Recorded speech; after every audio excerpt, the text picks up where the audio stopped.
अच्छा, अगर सही पूछी इस गवर्नमेंट में वकील बेरोजगार हुए, इतना बढ़िया लाइन ऑर्डर अपराध ग्राफ गिर गया, वकील नहीं हाँ वकील नहीं रहा है, क्राइम हो ही नहीं रहा है। अच्छा, सरकार बने जो मानवता के पक्ष में हो, सरकार बने जो कानून के पक्ष में हो। विधि का शासन है, विधि का शासन अगर देश में नहीं रहेगा, अगर आप तानाशाह की व्यवस्था में आना चाह रहे हैं तो ये लोकतंत्र के लिए गलत है। आप 2014 के पहले जाइए, इसी सिलेंडर के लिए 2 बजे रात से महिलाएं और पुरुष घर के लाइन लगाते थे। सिलेंडर लाइन लगाता था उसी सिलेंडर को पाने के लिए, और आज आपको 2 बजे रात को भी वो सिलेंडर उपलब्ध है। हर जिले में पहले एक माफिया रहता था और उसके गुर्गे जो है जमीन कब्जा करने का कार्य करते थे, लोगों को हड़काने का काम करते थे, लोगों से धन वसूली करने का कार्य करते थे। ये सरकार जैसे सत्ता में आई, उन लोगों को दबाने का कार्य, कुचलने का कार्य किया। जो लोग जानते हैं कि सरकार जो है उन्हीं लोगों से वसूली, उन्हीं लोगों का फोटो लगवा के उन्हीं से वसूली करने का कार्य होगा। कर्नाटक में माइनिंग घोटाला में येदियुरप्पा जी आरोपी हैं। 500 करोड़ की शादी रेड्डी बंधुओं ने किया था, खनन घोटाले के आरोपी हैं। अजीत पवार को सुबह भोर में 4:30-5 बजे उठ के 2-2 दिन शपथ दिलाई गई, यह देश ने देखा। चंदन तस्कर वीरप्पन की बेटी भी इस समय भारतीय जनता पार्टी की नेता है। इनके हिसाब से जो तथाकथित टुकड़े टुकड़े गैंग था उसमें सहला राशिद भी थी। भारतीय जनता पार्टी की माननीय नेता है इस समय सहला। इसी तरह से ये माफिया जो है वॉशिंग पाउडर में जाके वॉशिंग मशीन में धुल के बदल के अच्छे हो गए हैं। जनता ने 2014 के पहले जो कमियां प्रभात भैया ने बताया है, इसी कमियां को चेंज करने के लिए भाजपा को लाई थी। नमस्कार दोस्तों, इस समय देश में लोकसभा का चुनाव संचालित हो रहा है। 18वीं लोकसभा का चुनाव इस समय चल रहा है और चुनाव आखिरी चरण में है। 7 चरणों में संपूर्ण देश में चुनाव कराने की घोषणा निर्वाचन आयोग ने किया था। 6 चरणों के चुनाव संपन्न हो चुके हैं। 7वां चरण का चुनाव 1 जून को होना है। 4 जून को परिणाम आ जाएगा, ये पता चल जाएगा कि इस देश में किसकी सरकार बननी है। तो हम आज उत्तर प्रदेश राज्य के गोरखपुर जनपद स्थित सिविल कोर्ट में हम अधिवक्ताओं के बीच में हैं और लगातार हम डिबेट कर रहे हैं। तो अधिवक्ता चूँकि समाज का एक सजग प्रहरी माना जाता है, अधिवक्ता जब बोलता है तो ये माना जाता है कि वो समाज के हर वर्ग का वो प्रतिनिधित्व करता है, हर वर्ग की पीड़ा को वो व्यक्त कर सकता है। तो इसलिए अधिवक्ता इस चुनाव के बारे में क्या सोच रहा है, क्या उसके दिमाग में है, किस तरह से उसके मुद्दे हैं, तो आज हम उसी पर बातचीत करेंगे। तो हमारे साथ इस समय दाहिनी साइड में बैठे हैं शक्ति श्रीवास्तव जी, आप युवा अधिवक्ता हैं। बीच में देव कुमार उपाध्याय जी बैठे हैं, आप भी युवा अधिवक्ता हैं। देव कुमार उपाध्याय जी के दाहिनी तरफ अभिषेक पांडे बैठे हुए हैं। अभिषेक पांडे इस समय वर्तमान कार्यकारिणी में कनिष्ठ कार्यकारिणी सदस्य भी निर्वाचित हुए हैं। और हमारे सामने अम्बरीश दुबे जी हैं, आप एक युवा अधिवक्ता हैं। देव कुमार और अभिषेक पांडे के पीछे आलोक गोयल हैं, आप भी युवा अधिवक्ता हैं। सबसे पीछे बिल्कुल ऊंचाई पर जो दिख रहे हैं प्रभात शुक्ला जी हैं, आप युवा अधिवक्ता हैं। तो सभी लोगों से हम चुनाव पर ही परिचर्चा होगी और विस्तार से हम लोग बातचीत करेंगे।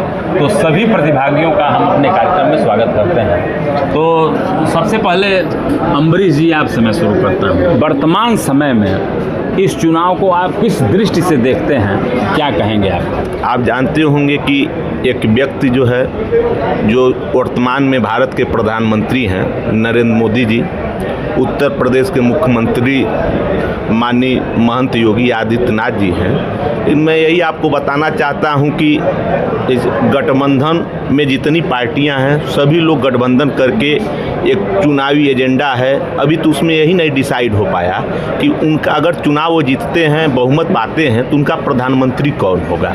और यहाँ जो है लगभग 2 कार्यकाल माननीय नरेंद्र मोदी जी का सभी लोग देख चुके हैं। और वो आदमी जो है सबसे ऊंचे पायदान पर बैठे व्यक्ति से लेकर जो नीचे स्तर तक का आदमी है, वहाँ तक की सोच रखने वाला कि चाहे किसान हो, चाहे नौजवान हो, चाहे मजदूर हो, उनके खातों में कैसे पैसा जाएगा। आप जानते होंगे जब ग्रामीण इलाकों में जाएंगे, आप जब पता करेंगे तो देखेंगे किसानों के खाते में किसान सम्मान निधि का 2-2 हज़ार रुपया, वो भी बिना किसी के दलाली के, जिसका नाम है उनके खाते में 2 हज़ार रुपया आ जाएगा।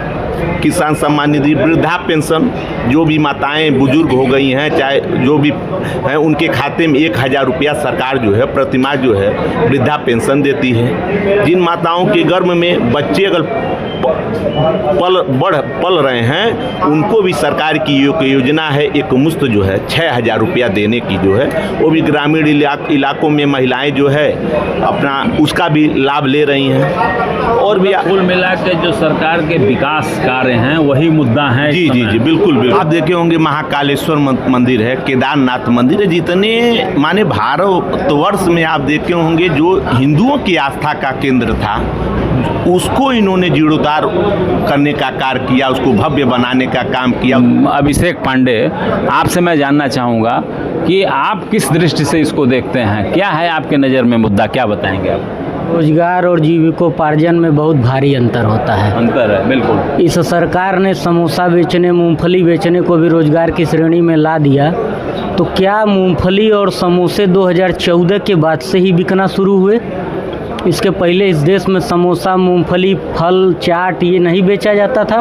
बिल्कुल बिल्कुल। तो निश्चित रूप से रोजगार को बचाने की, महंगाई को कम करने की, संविधान को बचाने की, संवैधानिक संस्थाओं को बचाने की, उनकी गुणवत्ता को बचाने की जिम्मेदारी है और उसी का ये चुनाव है और ये परिवर्तन का चुनाव है और परिवर्तन होगा। रही बात गठबंधन के लड़ने की न लड़ने की, तो भारतीय जनता पार्टी देश में कोई अकेले चुनाव नहीं लड़ रही है। भारतीय जनता पार्टी भी गठबंधन में ही लड़ रही है और उसका नाम एनडीए है। एनडीए है और उसमें भी 20 दल हैं और अलग अलग स्टेट में हैं, मैं उनके नाम भी गिना सकता हूँ। अब ये सरकार केवल और केवल बात करती है धर्म की। तो मेरा ये मानना है, और देश के बड़े कवि कुमार विश्वास ने भी अपने एक भाषण में कहा था कि राजनीति का धर्म होना चाहिए, धर्म की राजनीति नहीं होनी चाहिए। मैं भी यही मानता हूँ। 14 से 24 तक जब आप देखेंगे तो ये सरकार रोजगार पर फेल है। कई नौजवान ऐसे हैं जो ओवर एज हो चुके हैं, अभी बैक टू बैक इनकी सरकारों में पेपर आउट हुआ है, पेपर लीक हुआ है, एक क्लियर भर्ती नहीं दे पाए हैं। इनसे अच्छी भर्ती बगल के राज्य बिहार ने दी है। अभी पिछले महीने में जो भर्ती, उसमें 33,000 नौजवानों को, उत्तर प्रदेश के नौजवान वहाँ पर शिक्षक हुए हैं और आज वो खुश हैं। तो नौजवानों के लिए रोजगार से बड़ा, गृहिणियों के लिए महंगाई से बड़ा कोई मुद्दा नहीं होता है। तो मेरा ये मानना है ये परिवर्तन का चुनाव है और निश्चित रूप से परिवर्तन होगा। देव कुमार उपाध्याय जी, क्या कहेंगे आप? इस पर मेरा मानना है कि ये पूरा का पूरा चुनाव विकास के मुद्दे पर है। अगर हम देखें 2014 के पहले इतना ज़बरदस्त करप्शन था, लेकिन इस सरकार में एक कहीं से भी करप्शन का कोई दाग, भ्रष्टाचार का आरोप किसी पर नहीं लगा। किसी पर नहीं। जो मुद्दा पिछले 500 सालों से हिंदू धर्म की आस्था का प्रतीक मंदिर फंसा हुआ था, आज इस सरकार में माननीय सुप्रीम कोर्ट द्वारा डिसाइड होने के बाद एक भव्य मंदिर का निर्माण हो गया कि माननीय राहुल गांधी द्वारा ये कहा जा रहा है कि चुनाव जीतने के बाद हम महिलाओं को 8,500 रुपये पर महीने और साल में 1 लाख रुपए देंगे। और मैंने खुद कैलकुलेट किया तो देखा कि इनका जो ये वादा है पूरे देश की जो डीजीपी है 39 करोड़ रुपए से भी ज़्यादा हुआ, 39 लाख करोड़ रुपए से भी ज़्यादा हो रहा है। तो इस स्थिति में जब आपका सकल घरेलू उत्पाद ही उतना नहीं है तो फिर आप अपने वादे पर खरे कैसे उतरेंगे? कैसे उतरेंगे? बिल्कुल बिल्कुल। बहुत सुंदर जो है उपाध्याय जी। शक्ति जी, आप बताइए जो है क्या है आपका मुद्दा, किस मुद्दे पर इस समय चुनाव हो रहे हैं और जो दावे और प्रतिदावे हैं पार्टियों के, किस तरह से वो जनता को लाभान्वित कर सकते हैं, क्या कहेंगे? धन्यवाद भाई साहब। अब तक आज़ादी के बाद का अब तक का सबसे नकारा विपक्ष है ये, जिसको आज तक मुद्दा नहीं मिला। भारत में 10 साल प्रधानमंत्री रहे, एक आरोप भ्रष्टाचार पे नहीं लग सका। और मोदी जी को बार बार कहते हैं काला धन लाएंगे। काला धन तो हिंदुस्तान में इतना निकला है कि भारत की जीडीपी कहाँ पहुँच गई है। और एक चीज़ तय है, इस चुनाव के परिणाम के बाद 400 पार है। केजरीवाल जाएंगे 1 तारीख को जेल और 6 तारीख को बाबा जाएंगे हॉलीवुड घूमने। अच्छा जी, ये तय है और परिणाम भी तय है। प्रभात जी, आप बताइए जो है किन मुद्दों पर जो है किस दृष्टि से आप देखते हैं इस चुनाव को, क्या बताएंगे? अगर कोई सरकार 400 पार ही चली जाए तो उससे देश के लोकतंत्र के लिए मजबूत विपक्ष की अवधारणा समाप्त करने जैसी बात होगी, समाप्त हो जाएगी। मैं कहीं भी इसके पक्ष में नहीं हूँ कि मैं चाहता हूँ कि एक स्पष्ट बहुमत की सरकार बने, लेकिन ऐसा ना हो कि निरंकुश सरकार बने।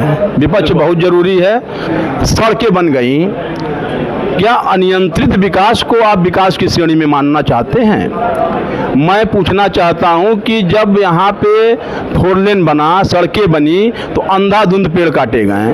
क्या सरकार ने उन पेड़ों के एवज में नए पेड़ लगाने का कार्य किया? क्या मुआवजा प्राप्त करने वाले लोगों को जो उनके बाप दादाओं की धरोहर पेड़ थे कट गए, मुआवजा ले लिए, क्या उन्होंने उसके एवज में पेड़ लगाने का काम किया? आस्था हृदय में होती है। पहले अपने घर के मंदिर में बैठे हुए राम को स्थापित करने की जरूरत है। निश्चित तौर से जब हर हृदय में राम स्थापित होगा तब इस देश में राम स्थापित होगा, ना कि अयोध्या में राम स्थापित होगा। बताइए भाई आलोक गोयल जी, आप किस दृष्टि से देख रहे हैं इस जो है लोकसभा चुनाव? ये लोकसभा 2024 चुनाव जो युवाओं के भविष्य पे टिका है ये चुनाव।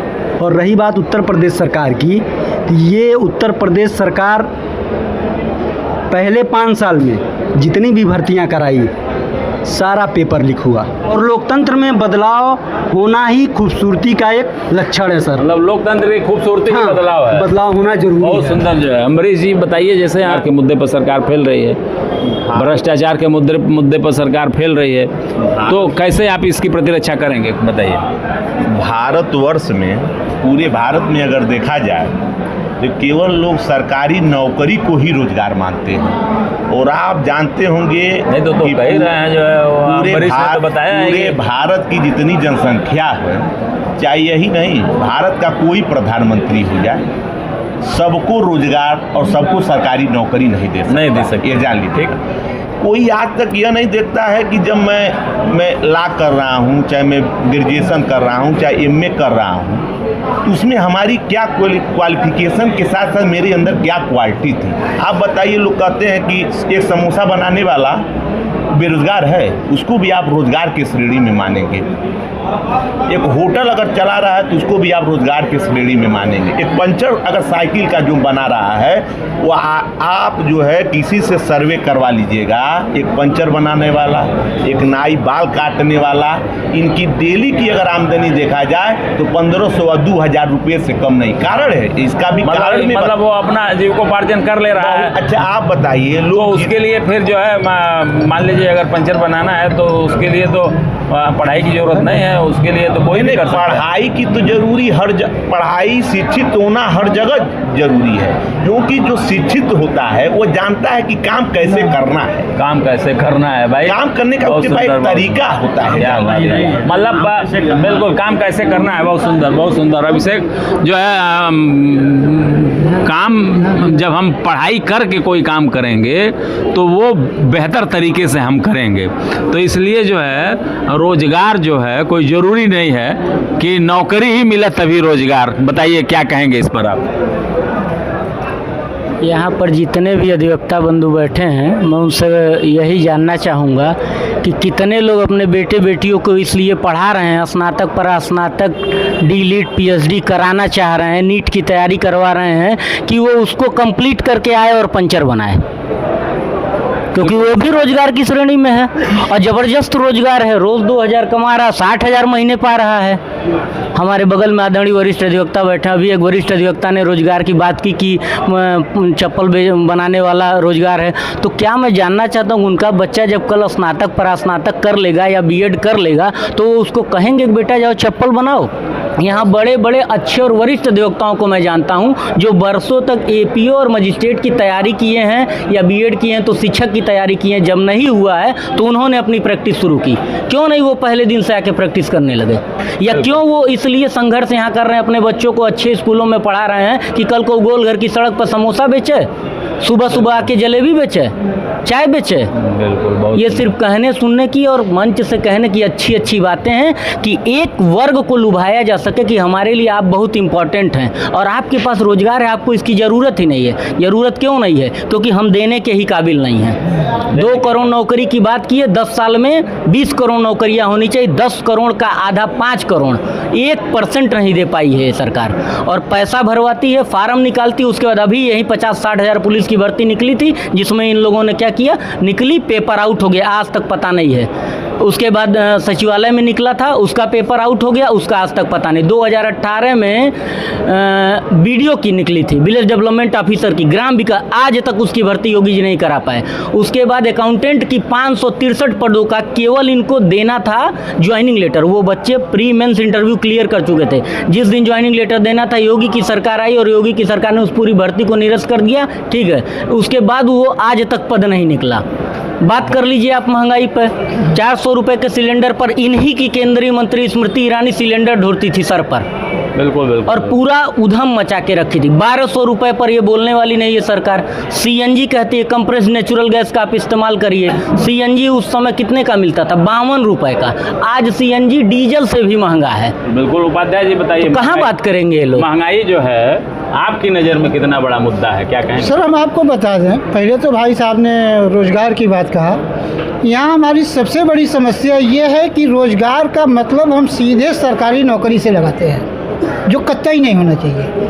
आप 2014 के पहले जाइए, इसी सिलेंडर के लिए शायद आपको याद होगा 2 बजे रात से महिलाएं और पुरुष घर के लाइन लगाते थे। सिलेंडर लाइन लगाता था उसी सिलेंडर को पाने के लिए, और आज आपको 2 बजे रात को भी वो सिलेंडर उपलब्ध है। आपको जो है सुविधा अगर सरकार उपलब्ध करा रही है तो उसके बदले वो जो है अगर दाम ले रही है तो ये कहीं से अनुचित नहीं है। पहले क्या होता था, गैस की बात किया, छोटे भाई, गैस के बारे में बता दूं, 14 के पहले लाइन लगती थी रात में 2-2, तो मैं खुद लगाया। बिल्कुल बिल्कुल होता। अब पहले लोग करते थे, क्या करते थे, गैस नहीं मिलेगा, आराम चलाओ, भट्टी बना लो, 2 दिन चूल्हे गैस चलता था लोगों को। अब क्या हो रहा है, उपलब्धता बढ़ गई है। मैसेज कीजिए, गैस सुबह आपके घर आ जा रहा है। पैसा सबके पास है, जो आक्रमण है पैसा उन्हीं के पास नहीं है। इस कचहरी में ही आप देख लीजिए, इस कैंपस में देख लीजिए। तो महंगाई इसका मतलब जो है आपकी नज़र में, हाँ, जो आक्रमण उनकी महंगाई है, बिल्कुल बिल्कुल एकदम मुद्दा नहीं है। 1-1 लाख 2 लाख तनख्वाह लोगों की भाई, बिल्कुल बिल्कुल। आप कहाँ हैं? सेक्टर में बेहतर पेमेंट है। और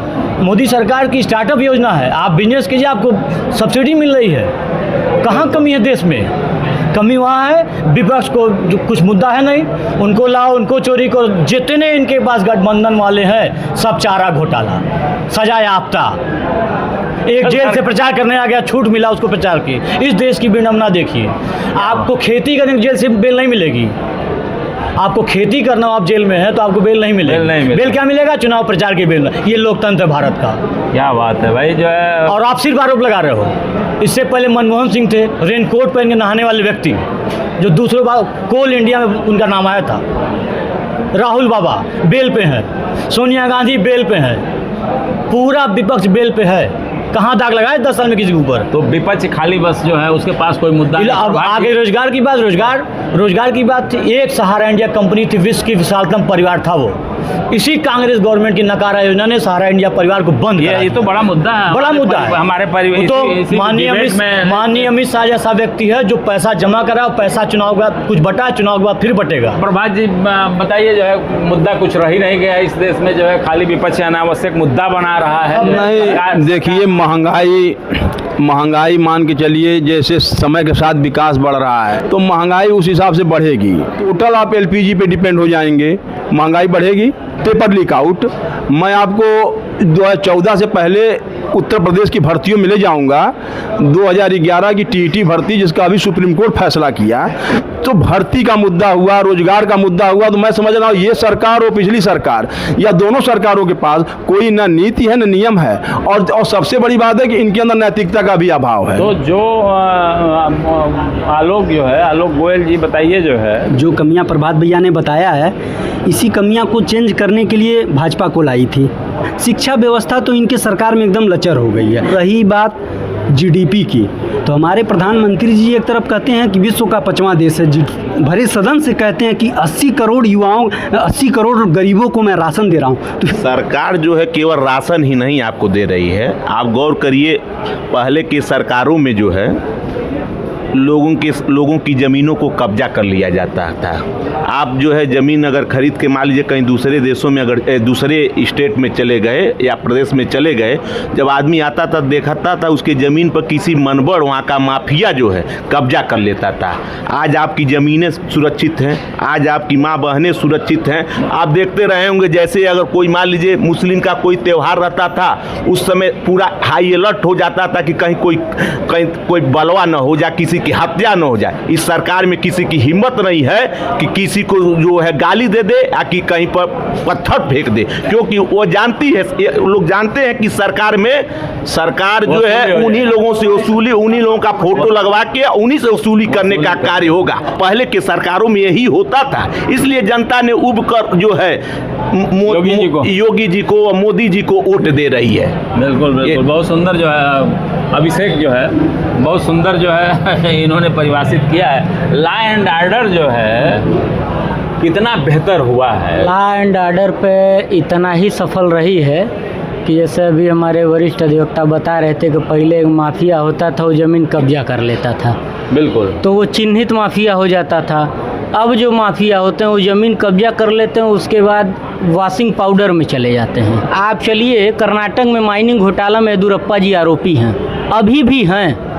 बिल्कुल, उनका हाल आपने देखा। रेड्डी बंधु 500 करोड़ की शादी रेड्डी बंधुओं ने किया था, खनन घोटाले के आरोपी हैं, भारतीय जनता पार्टी के माननीय नेता हैं, और वह शादी उन्होंने लॉकडाउन में किया था। अजीत पवार को सुबह भोर में 4:30-5 बजे उठ के 2-2 दिन शपथ दिलाई गई, यह देश ने देखा। शिवसेना को, भारतीय जनता पार्टी को चूंकि मुंबई में अपना चीफ मिनिस्टर बना था, इसलिए शिवसेना को तोड़कर, एकनाथ शिंदे को तोड़कर अजीत पवार को लेकर, जो कि घोटाले में आरोपी थे, वो आए और उनका हाल आप सबने देखा। चंदन तस्कर वीरप्पन की बेटी भी इस समय भारतीय जनता पार्टी की नेता है। टुकड़े टुकड़े गैंग की ये बात करते हैं, दिल्ली में टुकड़े टुकड़े गैंग की जाँच हुई, देश ने देखा। उसमें कन्हैया कुमार को ये लोग कहते वो आरोपी थे, कन्हैया कुमार उसमें बरी हो गए। इनके हिसाब से जो तथाकथित टुकड़े टुकड़े गैंग था उसमें सहला राशिद भी थी। भारतीय जनता पार्टी की माननीय नेता है इस समय सहला राशिद जी, दिल्ली में आप पता कर सकते हैं। मैं फैक्ट पे बात कर रहा हूँ। अब आप आ जाइए अपने ज़िले में, यहाँ चलिए, बनारस चलिए, बीच में जौनपुर चलिए, बैक टू बैक आप जो देखेंगे जिनके इनकाउंटर हुए हैं वो किसके इनकाउंटर हुए हैं? वो इनकाउंटर मुस्लिमों के हुए हैं, वो इनकाउंटर यादवों के हुए हैं, और वो इनकाउंटर ब्राह्मणों के हुए हैं। इसके अलावा कोई भी गुंडा नहीं। और आपके गोरखपुर जिले में 5-7 लोग ऐसे, हाँ बिल्कुल जात होती है, बिल्कुल जात होती है, बिल्कुल जात होती है। धनंजय सिंह 25,000 रुपये के इनामी थे और धनंजय सिंह क्रिकेट टूर्नामेंट का उद्घाटन कर रहे थे। ये सरकार जो है क्लासिफाइड करके माफिया को ख़त्म की है। प्लस पुलिसिया भ्रष्टाचार बढ़ा है। आप किसी थाने पर चले जाइए, आज भी कहीं भी चले जाइए, पहले से स्थिति बहुत बुरी है। और न्याय देना न्यायपालिका का काम है, थानेदार का काम नहीं है। जेल में हत्या होना ये पूरी न्यायिक व्यवस्था पर प्रश्न खड़ा करता है। और अगर न्यायपालिका की व्यवस्था को दिनों दिन कमजोर ही करना है तो इस व्यवस्था को खत्म करें, केवल विधायिका और कार्यपालिका से सरकार चलाए। बिल्कुल, फिर तो इसका कोई मतलब ही नहीं हुआ। पावर जो है ये जो है शक्ति पृथक्करण का सिद्धांत जो हमारे संविधान में है उसका अनुपालन, इसका मतलब जो है इस सरकार में नहीं हो पा रहा। मैं अभिषेक जी की बात से बिल्कुल सहमत नहीं है। एक समय हुआ था अखिलेश जी का समय, यही मुख्तार अंसारी और अतीक अहमद, कोई टिकता नहीं था। अपराधी की कोई जात और बिरादरी नहीं होती। 2 महीने की पहले बेनीगंज चौकी में एक आलोक सिंह नाम का दरोगा था, करप्शन में पकड़ा गया और बर्खास्त कर दिया गया। तो माफिया भगवान से दुआ मांग रहे हैं मुझे जेल में रहने दो, बाहर मत लाने दो। अच्छा, अगर सही पूछी इस गवर्नमेंट में वकील बेरोजगार हुए, इतना बढ़िया लाइन ऑर्डर अपराध ग्राफ गिर गया। अगर सही पूछे तो वकील यहाँ बेरोजगार हो गए। वकील नहीं, हाँ वकील नहीं रहा है, क्राइम हो ही नहीं रहा है। अच्छा अगर बेरोजगार तो फिर से सरकार आ रही है, बुलडोजर बाबा का फिर तैयार हो रहा है और विरोधी फिर शांत हो जाएंगे। जितना उबर गए गर्मी से, फिर गर्मी शांत हो जाएगी। मैं सिर्फ इस बात पे फोकस कर रहा हूँ कि सरकार कोई भी बने, सरकार से कोई मतलब नहीं है। सरकार बने जो मानवता के पक्ष में हो, सरकार बने जो कानून के पक्ष में हो। सवाल हमेशा सत्ता में बैठे हुए लोगों से पूछे जाएंगे। हमें कोई मतलब नहीं कि अखिलेश ने 10 साल पहले क्या किया। 10 साल पहले जेलों में हत्याएं हो रही हैं, इसकी जिम्मेदारी तय होनी चाहिए। अगर गलत तरीके से लोगों का इनकाउंटर हो रहा है, इसकी जिम्मेदारी तय होनी चाहिए। कानून का शासन कैसे स्थापित होगा, इसके लिए ये निशंसता और तानाशाही कोई विकल्प नहीं है। आलोक जी जो है, आप बताइए जो है, जिसके ऊपर एफआईआर होना चाहिए इस प्रदेश में, उसके ऊपर एफआईआर होती नहीं है। छोटे छोटे मुकदमे इसीलिए हो रहे हैं, बड़े लोगों को पैसे के बल पे छोड़ दिया जा रहा है। यही कानून का शासन है। इसी कचहरी में एम्स थाने का थाना अध्यक्ष आके न्यायपालिका पे सवाल उठाकर चला जाता है और अपशब्द न्यायालय को अपशब्द बोलकर चला जाता है। और ये सरकार क्या करती है उसके खिलाफ? क्यों नहीं उसके खिलाफ कोई कार्रवाई की? कमल जी आप जो है, आप बताइए जो है, आप जो है हमारे नए प्रतिभागी है, चाहे योगी जी की सरकार हो, चाहे मोदी जी की सरकार हो, कानून की व्यवस्था को किस तरह से वो मेंटेन कर रहे हैं, क्या कहें? हाँ, धन्यवाद। आपने एक बहुत अच्छी बात कहा कि हमेशा प्रश्न सरकार से होता है, तो जवाबदेही पर सरकार ही होगी। तो हम पहला आपको उठाते हैं कि आप लोगों को सबको याद होगा, उन्नाव में एक रेप पीड़ित लड़की की लाश को रात में 12 बजे जलाया गया था। दूसरी चीज़ आप लोगों को याद, हम इंगित दूसरा लखीमपुर की ओर ले चलते हैं, जहाँ पे कि हमारे देश का गृह राज्य मंत्री का लड़का अपने जीप से 7 लोगों को कुचल के मार डाला था। उसके बाद एक सुनियोजित ढंग से माफियाओं को इनकाउंटर किया गया। ये हम नहीं कहते हैं, वो हैं अपराधी, उनको सजा कानून देगा, बिल्कुल उनको कानून देगा। तो जो आप लॉ एंड ऑर्डर की बात करते हैं, तो उससे आप सीधे यही जान जाइए कि कितना सशक्त है। लोग बदनाम करते रहे बसपा को, सपा को, लेकिन मैं कहता हूँ कि हमारे योगी जी कट्टर जातिवादी हैं। कट्टर जिसको कहते हैं कट्टर जाति। ब्रिजभूषण जैसे माफिया, ब्रिजभूषण जैसे क्रिमिनल, कोई एक्शन उनके ऊपर आज तक नहीं हुआ। पेपर लीक कांड में जितने पकड़े गए, बुलडोजर क्यों नहीं उनके ऊपर चला? तमाम इस तरह की बातें हैं। तो आपको मैं बस इतना ही अपनी बात को संक्षिप्त मतलब जातिवादी सोच के चलते जो है बेहतर काम नहीं हो रहा है। कोई भी प्रशासन नाम की कोई चीज़ है ही नहीं है। रही बात है कि चुनाव का माहौल है, चुनाव के माहौल में हम 2 चीज़ बोलना चाहेंगे आपसे कि श्रीमान जी 10 साल का इनका शासन हो गया। 10 साल में आपने बहुत अच्छे काम किए होंगे, तो 10 काम भी गिना के आप वोट मांग सकते थे, लेकिन आज भी आप कांग्रेस की ढपली बजा रहे हैं। जहाँ जा रहे हैं कांग्रेस की ढपली बजा रहे हैं। इसे बताइए जो है, केवल धार्मिक उन्माद, कट्टरपंथी बातें और जुमले और अच्छे भाषण, और सिर्फ ना अच्छे भाषण बल्कि बहुत गिरे हुए स्तर के भाषण भी। अभी कल परसों में ही माननीय प्रधानमंत्री जी बिहार में एक रैली में कह रहे थे कि लालटेन लेकर मुजरा करते हुए लोग। और अब जो है किसी भी गलती के लिए वो बताते हैं नेहरू जी दोषी हैं। नेहरू जी जो व्यक्ति 1952 में देश का प्रधानमंत्री बना और 64 में जिसका देहांत हो गया, वो व्यक्ति 2024 में इनके कृत्यों के लिए दोषी है। ये ठीक उसी तरह का बच्चा है जो निहायत ही नाकारा और निकम्मा है और हर बात के लिए अपने पिता और दादाजी को दोष देता है। आप कहीं दूर मत जाइए, गोरखपुर रेलवे में चलिए, 90% उसके टेंडर इस समय ठेके पे चल रहे हैं, प्राइवेटाइजेशन की तरफ है। इस देश में प्लेटफार्मों को दिया गया प्राइवेट, इस देश में एयरपोर्ट को प्राइवेट दिया गया, यहाँ तक कि बिजली विभाग का हाल आप लोगों से किसी छुपा नहीं है, FCI का भी हाल लगभग वही है।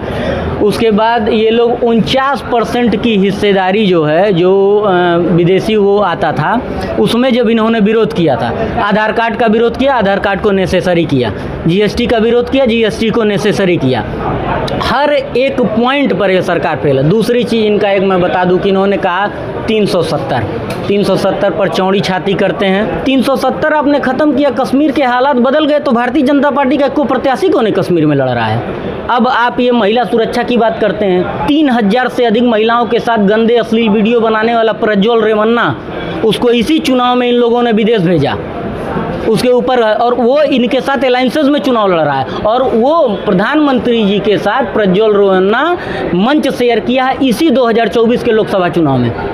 370 के बारे में कहा कि यह एक सतत प्रक्रिया है, तो 1947 से लेकर 2014 तक यह सतत प्रक्रिया नहीं थी क्या? 13, 12, 11, 10 में क्या 370 नहीं हट सकता था क्या? शक्ति जी, जो निजीकरण का आरोप लगता है, सरकार के ऊपर, जैसे क्या कहेंगे? जब सरकारी कर्मचारी सीट पे चश्मा रख के दिन भर पान खा के घूमेगा तो देश का विकास कैसे होगा? कैसे इसको सरकार को सोचना पड़ेगा। 2014 के पहले की सरकार ने उस पर जरा भी ध्यान नहीं दिया और देश का जो हाल हुआ तो सब किसी से छुपा नहीं है। तो मोदी सरकार को थोड़ा बहुत कड़वा घूंट पीना पड़ा प्राइवेटाइजेशन करने के लिए। प्रभात जी, आप तो बहुत अच्छा जो है जैसे हमारा संविधान जो है लोक कल्याणकारी गणराज्य की स्थापना करता है और लोक कल्याणकारी गणराज्य में की एक अवधारणा है कि सरकार जनता के हित के लिए काम करती है, वहाँ प्रॉफिट नहीं देखती है। तो इस दृष्टि से जो निजीकरण की बात कही जाती है वो कितना उचित है, क्या कहेंगे? देखिए, कुछ हद तक उचित है, लेकिन अगर आप हर स्तर में निजीकरण पे उतर आएंगे तो व्यवस्था बोल जाएगी। सरकारों का काम जन कल्याण के लिए काम करना है, बिल्कुल, ना कि व्यवसाय करना है। मैं यह समझ रहा हूँ कि विगत 10 वर्ष अटल बिहारी वाजपेयी जैसा प्रधानमंत्री मिला इस देश को, उसके बाद 10 वर्ष तक हमारे प्रधानमंत्री मनमोहन सिंह साहब थे, वो कुछ बोले नहीं। तो जनता जब 2014 में मोदी जी यहाँ बोलना शुरू किए तो मैं देखता था टीवी से लोग सटे रहते थे, लेकिन 10 साल ये इतना बोले कि अब मैं देख रहा हूँ टीवी देखना लोग नहीं चाह रहे हैं। मैंने देखा कलेक्ट्री कचहरी में अभी नए चैम्बर्स आए, वहाँ बना, लेकिन सिविल कोर्ट गोरखपुर जहाँ 8000 वकीलों की स्ट्रेंथ है, लेकिन इस सिविल कोर्ट गोरखपुर में नौजवानों की एंट्री हर साल 1000 है। सिविल कोर्ट गोरखपुर में 1000 और कलेक्ट्री में 100, वहाँ नए चैम्बर 2 चैम्बर बने विगत 10 वर्षों में, सिविल कोर्ट में नहीं बने। योगी आदित्यनाथ इस देश के बेहतर लीडर हैं, मैं कहीं नहीं मानता बेहतर लीडर नहीं है, लेकिन कुछ मुद्दों पे आपको और काम करने की जरूरत है। हम आपको 100% नंबर दे के हम इस तरह आपको छोड़ नहीं सकते हैं।